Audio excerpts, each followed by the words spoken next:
Cerita ini berawal dari kongkow-kongkow langsung dengan seorang Acek, atau paman, yang tidak mau disebut namanya.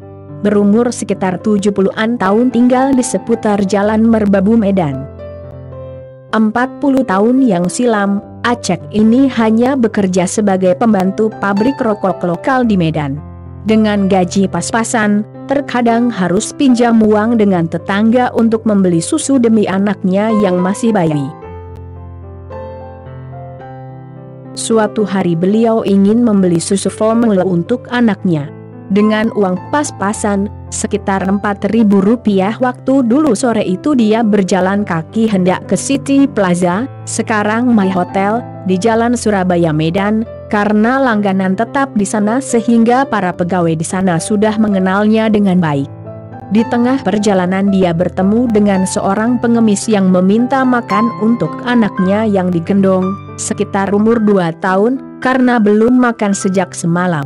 Karena merasa iba, maka uang yang seharusnya dibelikan susu untuk anaknya yang masih bayi diberikan kepada pengemis tersebut.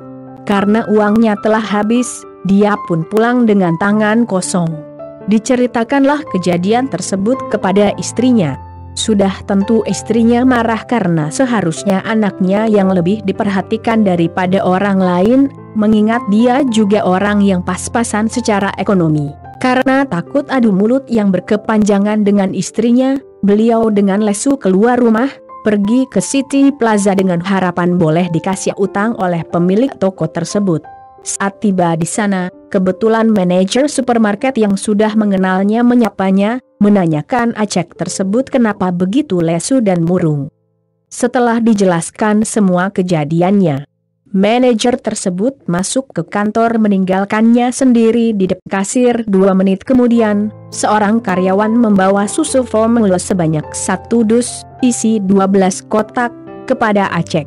Tentu ditampiknya karena untuk membeli 1 kotak aja mau hutang, apalagi 1 dus. Dengan ramah manajernya tersenyum keluar dari kantornya dan mengatakan, tenanglah, ambil dulu semua susu itu, masalah pembayaran terserah kapan mau dibayar, kalau tidak dibayar pun tidak apa-apa, karena saya tersentuh dengan kebaikanmu terhadap pengemis itu.